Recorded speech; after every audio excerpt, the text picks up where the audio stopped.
Buenas, ¿cómo va? Bienvenidos a esta especie de clase rápida de física. Hoy vamos a atacar un problema de acústica que es súper común y la verdad bastante tramposo. Vamos a descular por qué eso de sumar decibeles no es tan directo como uno piensa. Arranquemos, che. A ver, imagínense esto, una situación de todos los días. Estamos en un cuarto, alguien está charlando a unos 50 decibeles y de fondo hay una musiquita sonando a 48.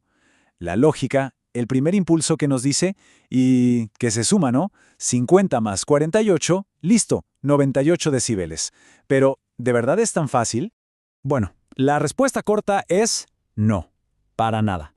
Esa suma está mal. Y no por un poquito, ¿eh? Está muy mal. Sumar decibeles así de una es uno de los errores más típicos. En los próximos minutos vamos a ver bien por qué está mal y, lo que más importa, cuál es la forma correcta de hacerlo. Bueno, vamos a meternos de lleno en el tema.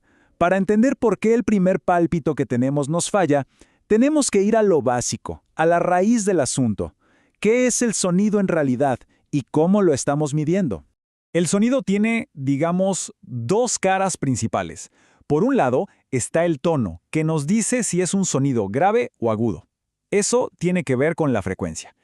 Pero para el problema que tenemos hoy entre manos, eso la verdad que no nos interesa. Nos vamos a enfocar en la otra cara, el volumen, o sea, qué tan fuerte es. Y el volumen está ligado a la amplitud de la onda y sobre todo a su intensidad. Y acá, gente, está la clave de todo. La intensidad, que la vamos a ver con la letra I, es la medida física posta, la de verdad, de la energía que lleva la onda de sonido. Los decibeles son una escala de referencia, ¿se entiende? Algo que usamos por comodidad, pero la intensidad es un valor físico, medible, concreto. Y lo más importante, es lo único que se puede sumar de manera directa. Ahora, lo bueno de esto es que nos da las herramientas prácticas. Para poder sumar sonidos como corresponde, primero tenemos que saber cómo calcular su intensidad.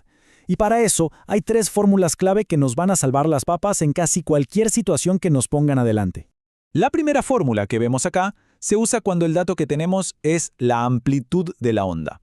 Es la más teórica, si se quiere. Fíjense que relaciona la intensidad directamente con la amplitud al cuadrado y con cosas del medio donde viaja el sonido como su densidad y su velocidad. La segunda es mucho más común en problemas de la vida real, de arquitectura o de ingeniería. Como ven en la ecuación, es más directa. Si tenemos un parlante que tira sonido con cierta potencia, o si el sonido entra por una ventana, se usa esta. Es simple, la potencia de la fuente dividida por el área que atraviesa. Y acá está la joyita, la que nos va a resolver el problema que planteamos al principio. Miren bien esta ecuación. Esta es la fórmula para hacer el camino al revés. Si nos dan el sonido en decibeles, que se representa con la letra beta, con esta cuenta lo pasamos de nuevo a su intensidad física en vatios por metro cuadrado. Y acaba un dato clave, un dato de parcial, digamos. Generalmente en los exámenes no te tiran estas fórmulas en un machete.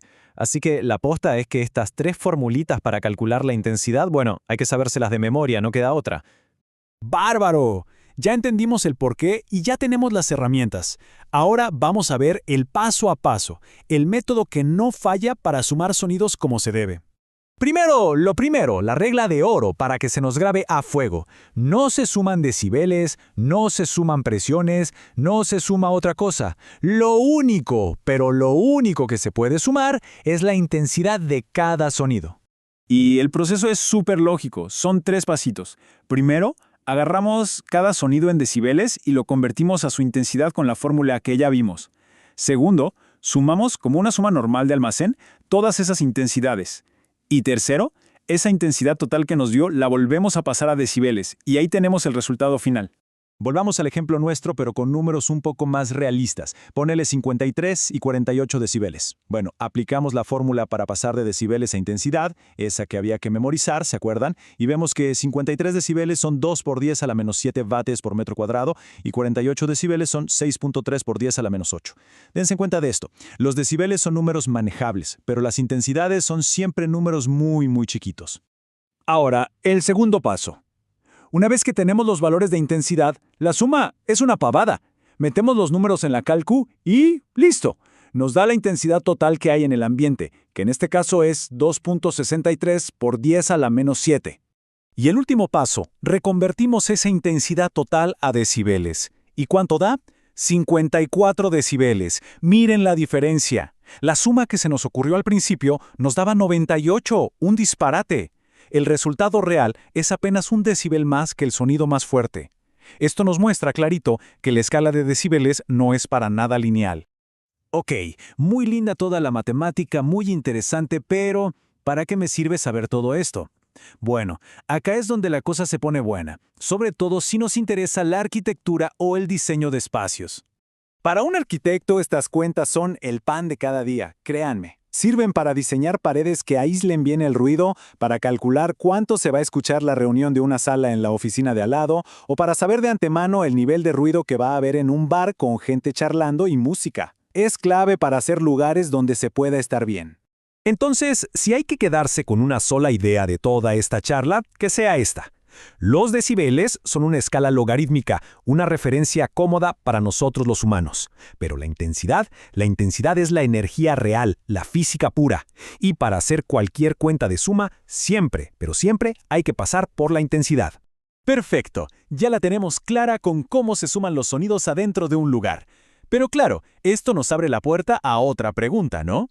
Si ya sabemos el ruido total que hay en un cuarto, ¿cómo hacemos para diseñar una pared, una puerta, lo que sea, para que ese ruido no joda al de al lado?